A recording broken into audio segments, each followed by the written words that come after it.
하나님 말씀 열왕기하 5장 8절에서 19절입니다. 열왕기하 5장은 제가 가진 책에는 568쪽에 있어요. 열왕기하 5장 8절에서 19절. 하나님의 사람 엘리사가 이스라엘 왕이 자기의 옷을 찢었다함을 듣고 왕에게 보내 이르되 왕이 어찌하여 옷을 찢었나이까? 그 사람을 내게로 오게 하소서. 그가 이스라엘 중에 선지자가 있는 줄을 알리이다 하니라.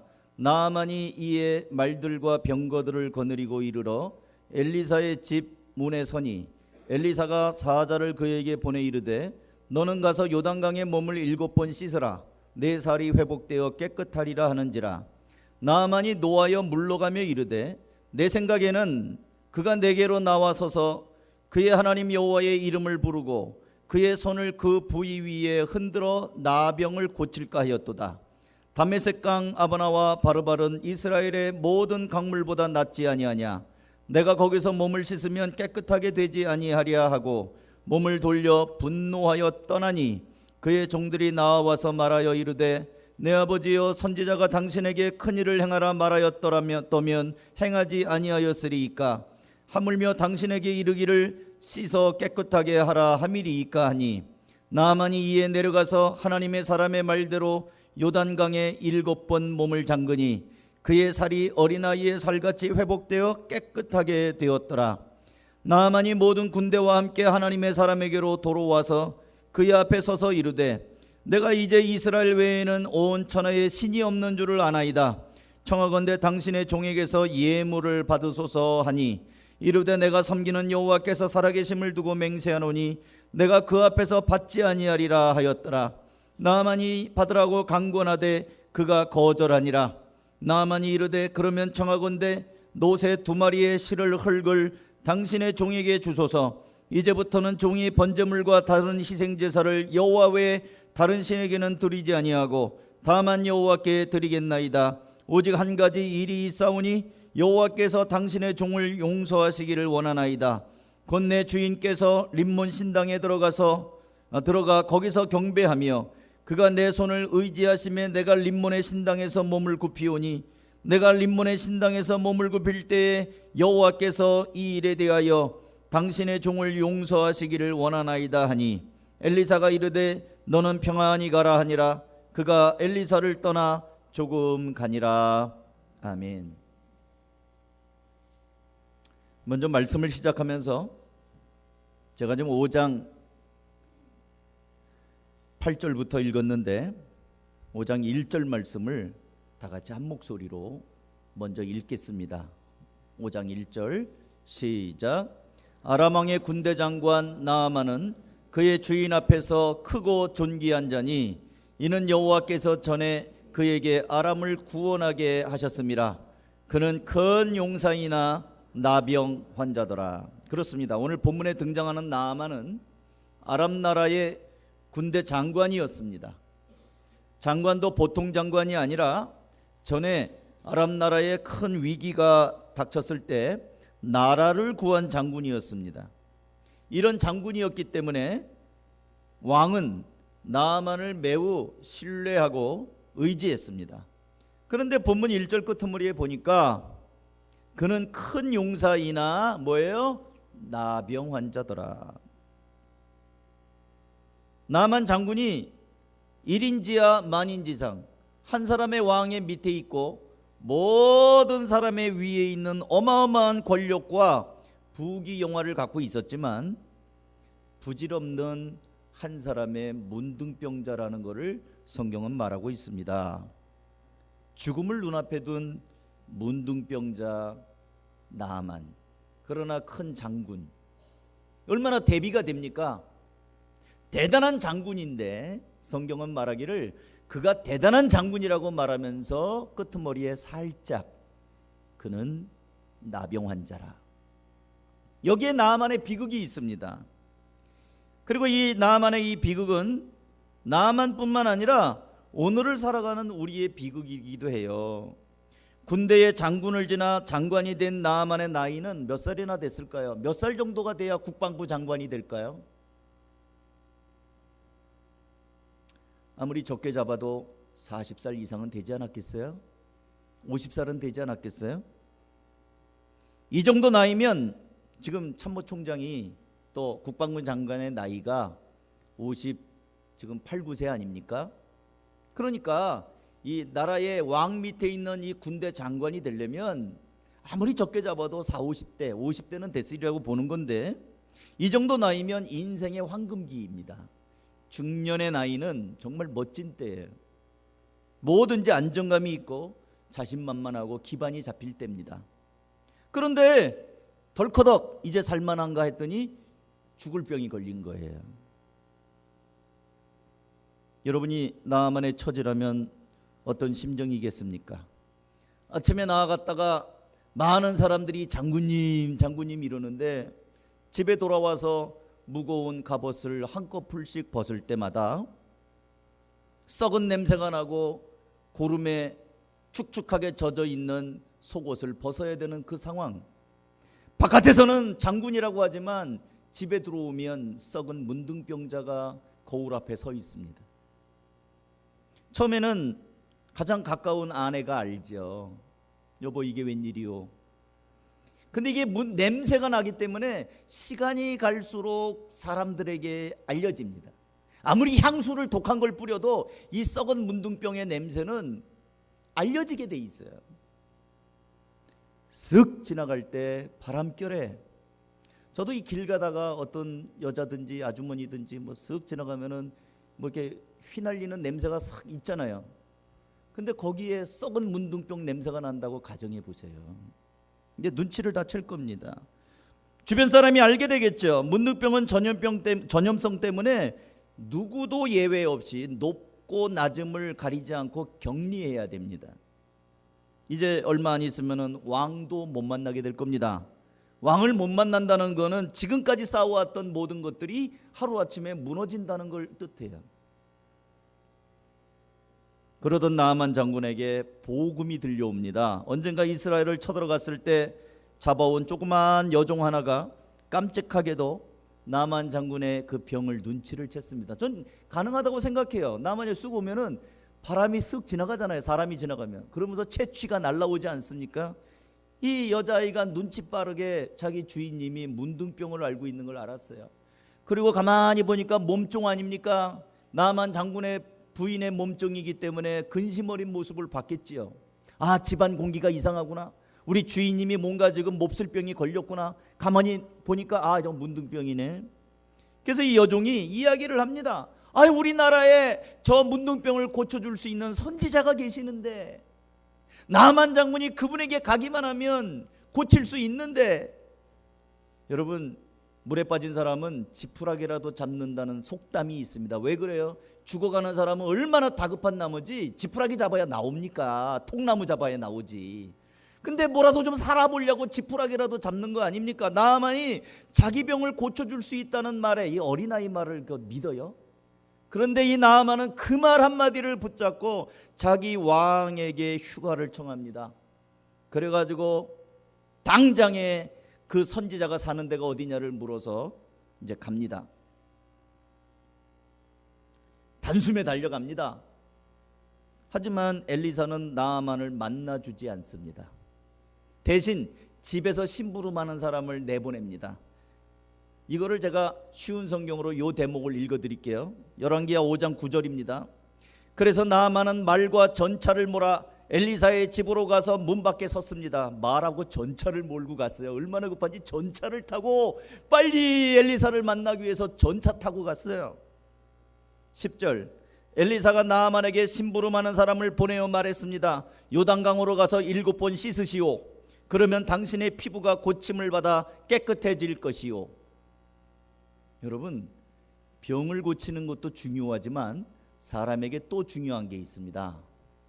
사람은 밥만 먹고 살 수가 없습니다. 사람은 자존심의 존재예요. 나아만이 병을 고치러 왔지만 엘리사의 태도가 마음에 안 드는 거예요. 내가 일국의 장관이고 전차 타고 왔는데 그런데 사람 코빼기도 안 보이더니 심부름하는 사람 내보내가지고 뭐 나가서 씻으라고? 나아만은 굉장히 자존심이 상했습니다. 화를 내면서 돌아가려고 합니다. 11절, 열왕기하 5장 11절입니다. 나아만이 화가 나서 그것을 떠나며 말했습니다. 나는 적어도 엘리사가 밖으로 나와 내 앞에 서서 그의 주 하나님의 이름을 부르며 병든 자리에 손을 얹고 문둥병을 고칠 줄 알았다. 이게 기분 나쁜 거예요. 어유, 장군님 오셨습니까? 어디가 아프십니까? 어유, 여기군요 하고 손 얹어서 기도할 줄 알았다는 거예요. 그런데 뭐 다마스커스에 있는 아마나 강이나 바르발 강이 이스라엘에 있는 어떤 강보다 좋지 않느냐? 몸을 씻어서 병이 낫는다면 그런 강에 가서 씻는 것이 낫겠다. 나아만은 크게 화를 내며 발길을 돌렸습니다. 이게 쉬운 성경이에요. 자, 나아만이 화가 나가지고, 화딱지가 나가지고 지금 이게 뭐야 하면서 돌아간다는 거예요. 그럼 무슨 일이 일어날까요? 그러면 외교적으로 심각한 문제가 일어납니다.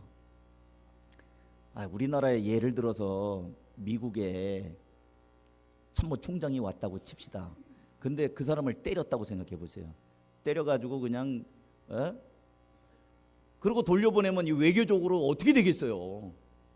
나만 장군이 지금 화가 단단히 난 거예요. 그럼 화를 내면서 가버리면 양국 간에 지금 무슨 문제가 생기겠어요? 아까도 얘기했잖아요. 이스라엘에 잡아온 여종, 그러니까 이 아람 나라는 대단한 파워를 가진 나라예요. 그 장군, 무시 못할 장군을 이렇게 화가 나게 해서 돌아가게 하면 외교적으로 심각합니다. 전쟁이 터지든지 아니면 두고 대고 다른 걸 빌미로 해서 보복을 하든지 하지 않겠어요? 그리고 나아만은 어떻게 되겠습니까? 문둥병? 당연히 못 고치죠. 판이 깨져버리는 겁니다. 문둥병 못 고치면 죽는 거죠. 나아만의 불같은 성질을 잘 알고 앞으로 발생할 이런 사태를 뻔히 알게 된 나아만의 종들이 나아만을 붙잡고 늘어집니다. 아유, 장군이 왜 이러세요? 5장 13절. 그러자 나아만의 종들이 가까이 와서 말했습니다. 주인님, 만약에 저 예언자가 그보다 더 큰 일을 하라고 했더라도 그대로 하지 않았겠습니까? 그런데 기껏해야 몸을 씻으라는 것뿐인데 그 정도도 하지 못하시겠습니까? 나아만의 종들이 나아만을 붙잡고 이렇게 얘기를 하는 거예요. 여러분, 나아만의 종들이 그 주인보다 훨씬 지혜롭고 사리에 밝은 사람들이었어요. 사랑하는 성도 여러분, 우리는 종종 우리도 감정에 사로잡히거나 혈기로 일을 그르칠 때가 있어요. 자존심 상하면 다 엎어버리는 경우들이 있잖아요. 거래고 뭐고 그냥 안 해, 안 사, 안 팔아, 너 같은 놈한테 안 팔아, 그러고 다 뒤집어 버리잖아요. 조금 기분 나쁘면 그냥 내가 죽으면 죽었지 너한테 안 팔아, 딴 데 가서 사, 뭐 이렇게 할 수도 있고요. 엎어버립니다. 그런데 이럴 때 실수하지 않으려면 내 상황을 잘 알고 내 가까이에 있는 사람들, 특별히 여러분의 목자나 목녀, 목장 식구들하고 좀 의논을 해보는 게 필요해요. 그러면 그 사람들은 내가 아니니까 조금 더 객관적으로 볼 수 있고 얘기해 줄 수 있어요. 마치 여기 나아만의 종들처럼 말입니다. 나아만은 지금 잔뜩 열받았어요. 그런데 종들은 아니, 나아만 장군이 이대로 가면 어떻게, 왜 왔습니까? 여기 고치려고 온 거 아니에요. 근데 화난다고 그렇게 가버리면 병도 못 고치고 산통은 다 깨져버리고 이게 뭡니까? 그러지 마시고 그냥 밑자의 본전이니까 한번 씻어 보십시다. 이게 주변 사람이 필요한 거예요. 종들의 설득에 다시 이성을 찾은 나아만 장군은 기분은 좀 나빴지만 엘리사 선지자가 지시한 대로 요단강으로 가서 7번 몸을 담그게 됩니다.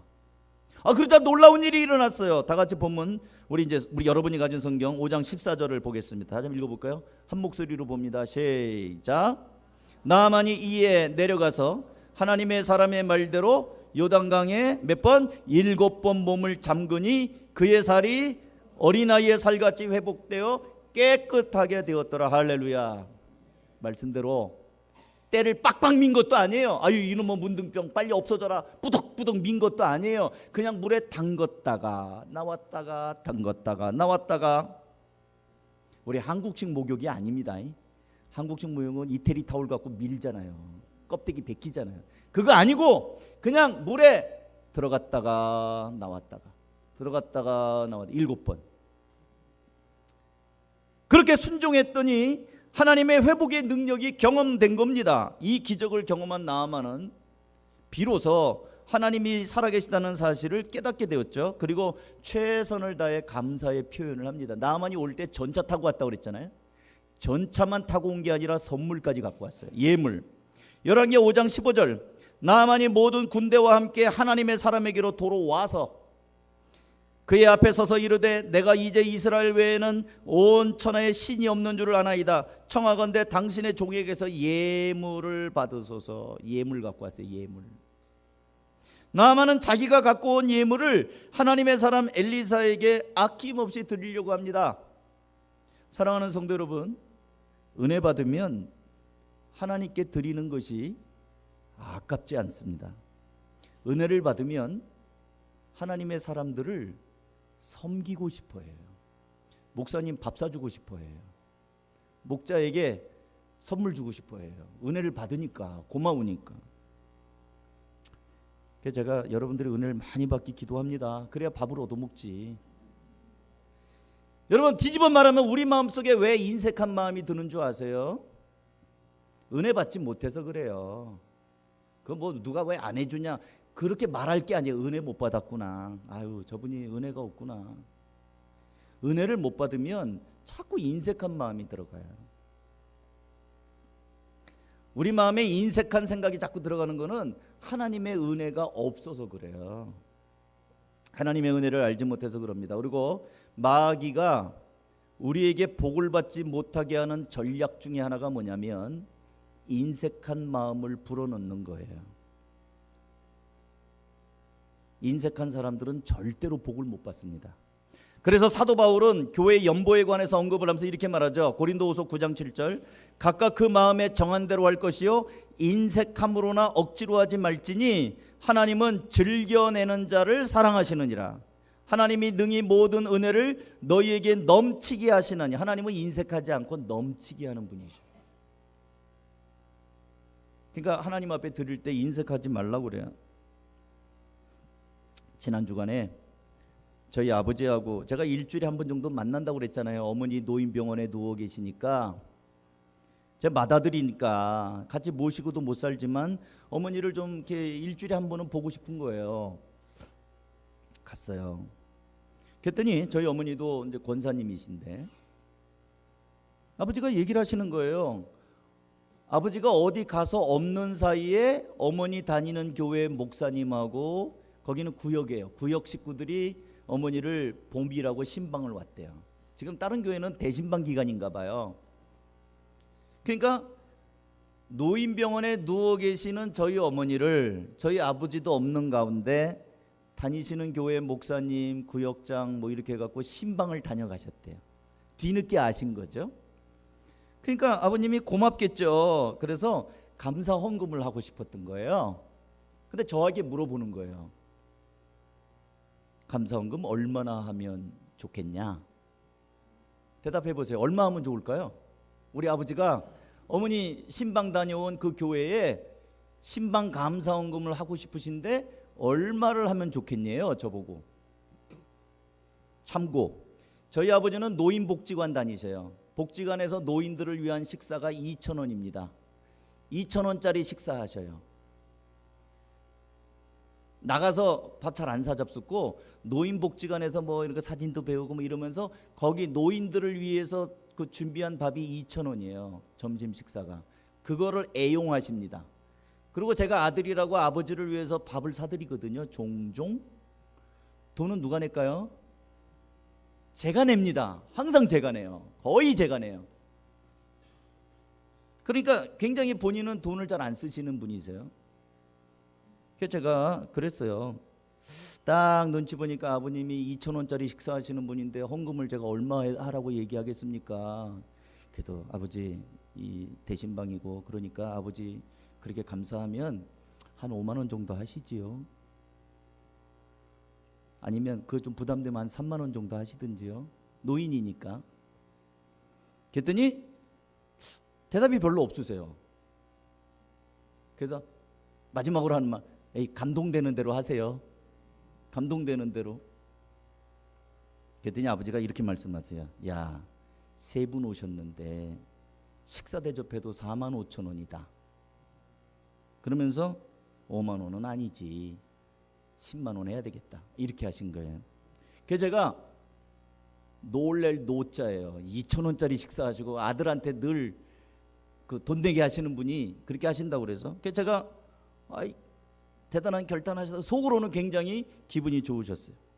은혜를 받으면요, 감사한 마음이 생기고요, 감사하면 인색함이 깨져요. 인색함이 깨지면요, 또 은혜가 부어집니다.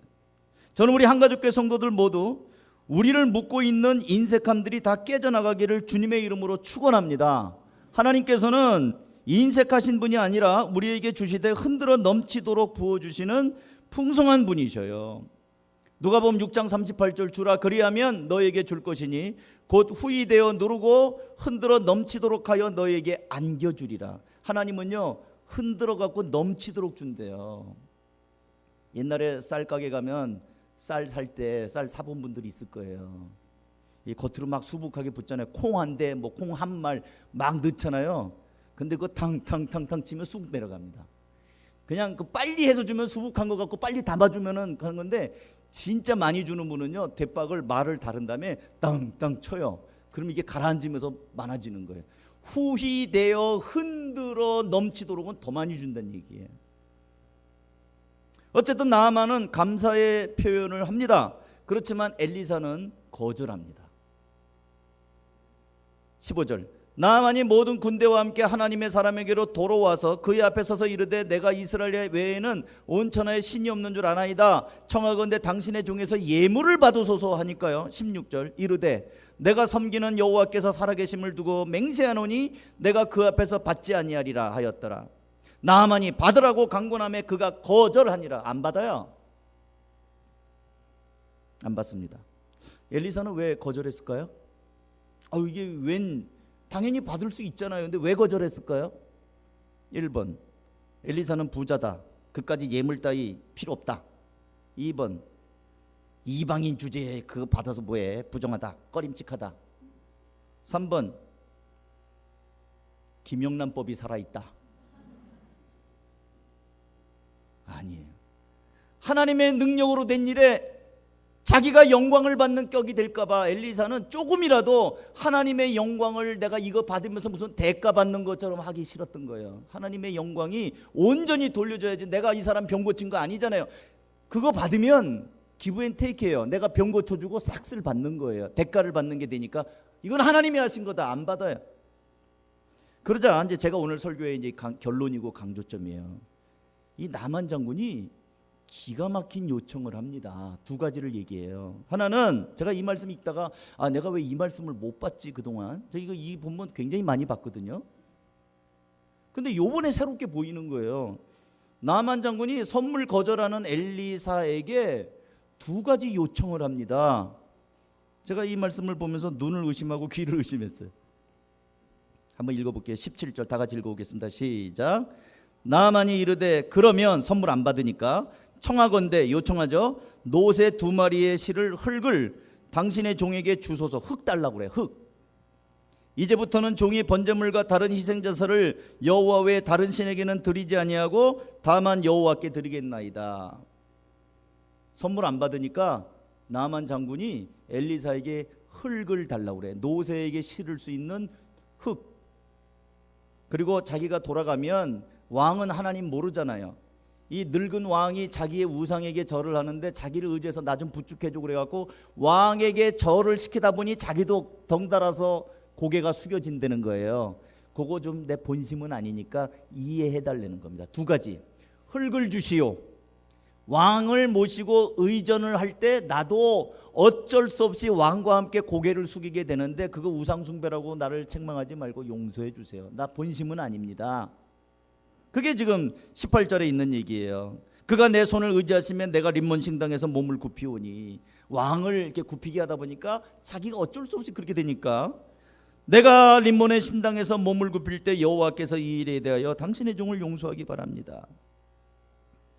이해할 수 있겠죠? 우리가 직장 생활하다 보면은 그럴 수 있잖아요. 이해할 수 있어요. 근데 나아만 장군이 첫 번째로 요구한 거 노새 2마리의 실을 흙을 달라고 해요. 왜 그랬을까요? 다른 것도 아니고 뭐 성경책을 좀 달라고 하든지 아니면 뭐 엘리사가 쓰던 뭐 부채라도 하나 달라든지 뭐 그러면 이해가 될 것 같은데 흙을 달라고 그래요. 흙 갖고 뭐 하려고? 나아만 장군이 했던 말을 보면 자기를 말해서 나아만이 이르되 그러면 청하건대 노새 2마리의 실을 흙을 당신의 종에게 주소서. 엘리사하고 말하면서 자기를 종이라고 말합니다. 아까의 그 거만함이 사라졌어요. 아니 내 생각에는 나올 줄 알았더니 나오지도 않아? 에이 가버리자. 이랬던 태도가 겸손하게 당신의 종에게 좀 주십시오. 이렇게 바뀌었어요. 은혜 받으면 태도가 바뀌어요. 변은 익을수록 고개 숙인다고 그랬죠. 은혜 받으면 사람이 눈빛부터가 달라지고 말부터가 달라져요. 거만했던 자리에서 종으로 바뀝니다. 그러면서 뭐라고 그래요? 이제부터는 번제물과 다른 희생제사를 여호와 외에 다른 신에게는 드리지 않겠습니다. 그러니 흙을 주십시오. 그럼 답이 나오죠? 흙을 뭐 한 컵만 달래는 것도 아니고 노새 2마리의 실을 만한 흙이에요. 그럼 이거 갖고 뭐예요? 벽돌 만들어서 제단 만든다는 거예요. 지금 아람 나라에 가면 우상천지의 나라고 하나님을 안 믿는 나라지만 나는 하나님을 경험했어요. 하나님 외에는 신이 없는 걸 알아요. 하나님에게만 난 예배를 드리고 싶어요. 그런데 우리나라는 그게 없어요. 그러니까 흙을 주시면 내 이 흙을 가지고 가서 하나님 앞에 제단 만들겠습니다. 그리고 거기서 내가 희생제물을 드리겠습니다. 나아만 장군은 이 흙을 달라는 이유가 예배하겠습니다. 이제는 내가 고국으로 돌아가서도 나는 예배하는 자가 되고 싶습니다. 그러니 예배할 수 있도록 제단을 만들어야 되는데 흙이 필요합니다. 이 흙, 그 아람 나라에 있는 흙이 아니라 하나님이 계신 이 땅의 흙을 내가 가지고 가겠습니다. 그래서 제단 만들겠습니다. 거기다가 내가 희생제물 드리겠습니다. 내가 우상천지인 나라에 돌아가더라도 변함없이 하나님을 섬기겠습니다. 이 얘기예요. 사랑하는 성도 여러분, 오늘 여러분들도 예배를 드리고 나서 저마다 자기의 삶으로 돌아갈 겁니다. 교회가 아니에요. 세상은. 여러분의 직장 어때요? 온통 우상천지이고 사람들 다 돈 보고 살지 않아요? 돈 하고 살지 않아요? 돈이 우상 아닙니까? 돈 안 주면 일할 사람 있어요? 가족은 일해요. 가족은. 제 여동생네가 중소기업 한다고 그랬잖아요. 식구 4명이 달라붙어서 일을 해요. 남편도 일하고 제 여동생도 일하고 아들, 딸도 그 자기 아버지 회사에서 일해요. 왜냐하면 중소기업이니까 인건비가 너무 많이 드니까 믿을 사람이 별로 없으니까 가족은 월급 안 줘도 일하더라고요. 이놈이 제 아버지 일을 위해서 열심히 일하게. 야 요즘엔 좀 받냐 했더니 요즘엔 좀 월급 좀 받는데요. 부도 나가지고 막 힘들 때는 그 살려야 되니까 그냥 가족들이 그냥 일하는 거예요. 코피 나게 일을 해요. 안쓰럽게. 아버지 일이니까 같이 일해요. 가족은 일하는데 여러분 돈 안 주면 일하겠어요? 지금 여러분 회사 다니는 여러분 돈 안 주면 그거 다니겠어요? 돈이 우상이죠. 물론 우리가 직장생활하면서 생활비 있어야지요. 근데 세상, 우리가 살고 있는 세상은 세상을 지배하는 원리는 돈이에요. 날마다 자기 이익을 위해서는 양심도 속이고 눈 하나 깜짝하지 않고 거짓말하는 게 이 세상 아닙니까? 언론에 오르고 있는 승리, 청소년들 눈 떠. 승리해야지. 승리 뭐예요? 이 젊은 애가 20대 그 조그만 애들이 어디서 배웠는지 누가 가르쳐줬어? 마약, 성폭행 그런 거 누가 가르쳐줬어요? 그게 세상이에요. 가르쳐주지 않아도 그런 거 한다니까요. 동영상 그런 거 찍어서 올리고 그게 세상이에요. 그러니까 나아만 장군이 사는 아람 나라의 축소판이 우리가 살고 있는 데 똑같아요. 이런 자리에 우리는 여러분 예배 마치고 나가야 돼요. 또 그렇게 살 겁니다. 그러면 그렇게 살다 보면 우리가 영적으로 피폐가 되죠. 정말 힘들죠. 어떻게 해야 됩니까? 나아만 장군이 우리에게 지혜를 보여주는 거예요. 흙을 가지고 가는 거예요. 그 목사님, 우리 어디 예배당 흙을 퍼가야 됩니까? 우리 흙 없는데? 예배당 흙을 퍼가라는 게 아니고요. 우리가 하나님의 임재를 경험하는 그걸 가지고 나아가야 된다는 거예요. 뭐예요? 하나님의 임재, 하나님의 능력, 하나님의 약속, 그게 뭐예요? 하나님의 말씀입니다. 나아만 장군은 그 당시에 당나귀에다 흙을 싣고 갔다면 하나님은 우리에게 계시의 완성으로서 성경책을 주셨습니다. 여러분의 삶의 현장에 성경을 갖고 가는 거예요. 장식용으로 두라는 얘기가 아니고요. 자동차에다가 성경 놓고 이거 있으면 부적처럼 노래는 얘기가 아니고요. 손 닿는 곳에 성경을 놓고 틈나는 대로 읽는 거예요. 그래서 이 세상 가운데 지혜가 필요하고 마음이 지치고 힘들고 그럴 때마다 하나님의 임재가 있었던 그 말씀을 읽어가면서 하나님, 저에게 지혜를 주십시오. 저에게 능력을 주십시오. 저에게 응답해 주십시오. 여러분, 우리에게 하나님의 임재의 현장이 뭐예요? 하나님의 말씀이에요. 저도 지금 하나님의 말씀 갖고 얘기하는 거예요. 이 성경을 풀어서 얘기하는 겁니다. 그러니까 여러분들도 예배를 마치면 여러분의 삶의 현장에 하나님의 말씀을 가까이 하는 거예요. 손에 닿는 데다 놓고, 만화책 말고 성경책을 놓고 책상에다가도 하나 놓고, 그리고 답답할 때 한번 보는 거예요. 그러면 그 순간에 하나님께서 여러분에게 말씀을 통해 지혜도 주시고 기도의 응답도 말씀 속에 있고 살아가는 삶의 현장 속에 하나님이 함께 하시는 겁니다. 주일 예배를 마침으로 예배가 끝나는 게 아니에요. 여러분, 예배는 나아만 장군이 보여줍니다. 이 예배당을 마치고 나가는 순간부터 예배가 다시 시작됩니다. 한 주간 동안 말이죠. 그렇게 은혜 가운데 살아가시기를 주님의 이름으로 축복합니다. 기도하겠습니다. 하나님 아버지, 감사합니다. 우리 사랑하는 성도들에게 오늘 은혜를 경험한 자 나아만이 고국 땅으로 돌아가며 하나님의 은혜와 임재를 경험했던 그 땅에 그 흙을 싣고 가겠다고 하는 장면을, 그 의미가 무엇인지를 오늘 성도들과 같이 생각했습니다. 우리 성도들이 일상의 삶 속에 주의 말씀을 가까이 하게 하시고 하나님의 임재를 경험하게 하시고 하나님과 동행하는 믿음의 성도들이 되어 우리가 살아가고 있는 험난한 세상 가운데에 승리하는 자들이 다 되게 하여 주시옵소서. 이번 4월 첫 주일을 시작합니다. 한 달도 주님께 맡겨오니 주님, 이 세상살이 가운데 그렇게 승리하는 발걸음을 걷게 하여 주시옵소서. 축복하고 감사드리며 주 예수 그리스도의 이름으로 간절히 기도하옵나이다. 아멘.